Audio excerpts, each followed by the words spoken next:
තෙල් ලීටරයක් ගහලා පොල් ගෙඩියක් අරගෙන හාල් කිලෝ එකක් ගත්තම Taman දවසේ හොයන ගාන ඉවරයි. හැබැයි ආණ්ඩුව කියනවා රුපියල් 15000කට මාසෙකින් කාලා ඉන්න පුළුවන්ලු. අපි වම කරා මේ බඩු මිල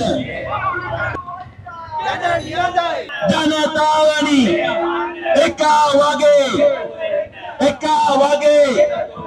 මේ බඩු මිල උහුලනු බෑ.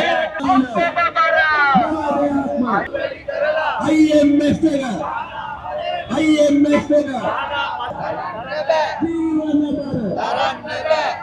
කොම්පැනි වල බතු ගහපිය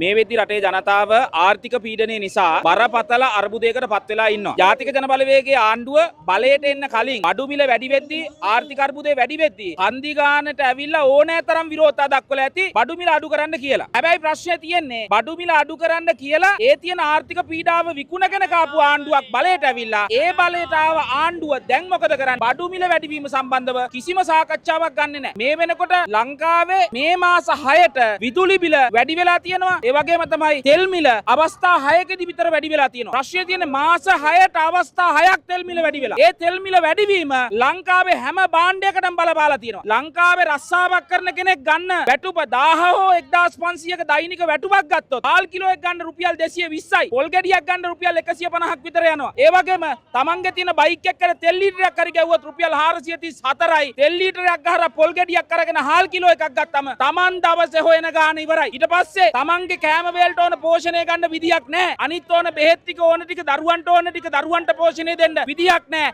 ඔන්න රුපියල් 1500ක් දවසකට හෙව්වා ජීවත් වෙන්න බැරි වටපිටාවක් ලංකාවේ මිනිසුන්ට ඇවිල්ලා තියෙනවා. හැබැයි ආණ්ඩුව කියනවා රුපියල් 15000කට මාසෙකින් කාලා ඉන්න පුළුවන්ලු. රුපියල් 15000කින් මාසයක් හොඳට කන්න පුළුවන්ලු. අපි අහනවා ආණ්ඩුවයගෙන් මොන ගෙදරටද පුළුවන්කම තියෙන්නේ? එහෙම කන්න පුළුවන් කමක් නැහැ. ඒ නිසා තමයි සෞඛ්‍ය අමාත්‍යාංශයේ ලේකම්තුමා අනිල් ජයසිංහ මහත්තයා කිව්වේ ළමයි 5ක් ගත්තොත් 5න් එකකට මන්ද පෝෂණය අවුරුදු 5ට වඩා අඩු අයගේ. ඒ වගේම ලංකාවේ ළමයි 100 දෙනෙක් ගත්තොත් 16 දෙනෙක්ගේ බර අඩු වෙලා තියෙනවා වර්ධනය වෙලා නැහැ කියලා සෞඛ්‍ය අමාත්‍යාංශයේ ලේකම්තුමා කියනවා. සෞඛ්‍ය අමාත්‍යාංශයේ ලේකම්තුමා එහෙම කියද්දී ආණ්ඩුව සංඛ්‍යා දත්ත පෙන්නලා කියනවා මිනිස්සුන්ගේ බඩ පිරිලලු, මිනිස්සුන්ගේ හිත පිරිලලු, මිනිස්සුන්ගේ ප්‍රශ්න ඉවර වෙලාලු. අපි කියනවා නෑ මහා ධනපති පැලැන්තියට ඉහළ මාලෙට ආණ්ඩුව උත්තර ගෙනල්ලා තියෙනවා. මොනවද? ඒ අයට බදු සාන, ඒ අය නොගෙවපු බදු අය කරගන්න සැලසුම් නෑ. එයාලට තමයි සාන ටික දීලා තියෙන්නේ. පොඩි මිනිහට කියනවා බඩ පිටපොත්තට ඇලුනත් කමක් නෑ, නොකා ඉඳපන් කියලා පොඩි මිනිහට කියන ගමන්, මධ්‍යම පාන්තිකයට කියන ගමන් ආණ්ඩුව ඉහළම ධනපතියට දෙන්න ඕන සාහන ටික ඔක්කොම දීලා තියෙනවා. අර උගණ්ඩාවේ තියෙන සල්ලි ගේනවා කියලා කිව්වේ මහින්ද රාජපක්ෂලා හංගලා තියෙන සල්ලි ගෙනල්ලා රටේ මිනිස්සුන්ට කණ්ඩ දෙනවා කියලා කිව්වේ. ඒ වගේම පිට රටට අරන් ගිහිලා තියෙන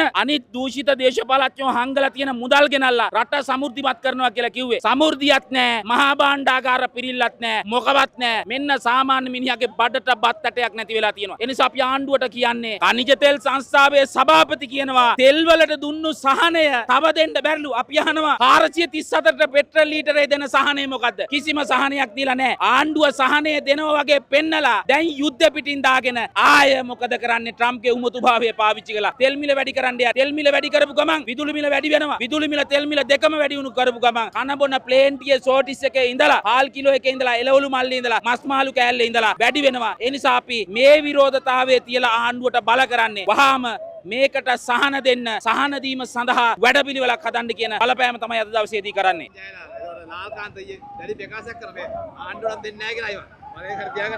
අපිට මතකයි 2022 අවුරුද්දේදී ගෝඨාභය රාජපක්ෂලා මහින්ද රාජපක්ෂලත් ওই වගේ ප්‍රකාශ කරා ඒගොල්ලෝ තමයි ඉන්න පරම පිවිතුරු ආණ්ඩුව. ඒ වගේම ඒගොල්ලෝ තමයි ලංකාවේ දේශපාලනේ කෙරුමෝ කියලා. ඒ කෙරුමෝ අකුලගෙන ගිය විදියත් ඒ කෙරුමන්ට මේ රටේ ජනතාව තමන්ගේ පරමාධිපත්‍ය පෙන්නපු විදිය ඉතිහාසය ඇතුලේ මේ රටේ ජනතාව අත්විඳලා තියෙනවා. ඒ අත්විඳපු ජනතාවම තමයි ජාතික ජන බලවේගයට බලය දුන්නේ. ඕගොල්ලෝ හොඳට කරන් යන්න. ඕගොල්ලෝ පරණ ආණ්ඩුව වගේ වෙන්නේ නැතුව ඉන්න කියලා. හැබැයි එහෙම බලයගත්තු ආණ්ඩුව ජනතාවට කෝචෝක් කරනවා නම්, ජනතාවගේ පරමාධිපත්‍ය බලයට අභියෝග කරනවා නම් ඒකට ප්‍රතිඵල ජනතාව ළඟම තියෙයි. ඒ නිසා අපි ආණ්ඩුවට කියන්නේ උද්දච්ච වෙන්නත් එපා, ආඩම්බර වෙන්නත් එපා. Tamanට බලය දීලා තියෙන්නේ අර ප්‍රතිපත්ති ප්‍රකාශයේ කියපු දේවල් කරන්න. දැන් ඒක කරන්නේ නැතුව පොරටෝක් දීලා උද්දච්ච කතා කිව්වා කියලා වැඩක් නැහැ. ජනතාවට දුන්නු පොරොන්දුව ඉටු කරන්න. අපි බලමු අරගලේන එක තීරණය කරන්නේ මේ රටේ ජනතාව. ජනතාවට අමාරු නම් ජනතාව පාට බැහැලා කියයි ජීවත් වෙන්න අමාරුයි කියලා. 2002 දිත් එහෙම කරා. දැනටත් විශ්වවිද්‍යාල ශිෂ්‍යෝ වෘත්තීය සමිති විවිධ සටන් කරන සංවිධාන විවිධ සටන් පාට එක්ක තම තමන්ගේ ඉල්ලීම් කරමින් ඉන්නවා. මේ සියලු දෙනා ඒකාබද්ධ වෙලා පැහැදිලිවම රටේ ජනතාවට අමාරු වෙද්දි අනිවාර්යයෙන්ම කියයි දැන් නම් අපිට අමාරුයි කියලා.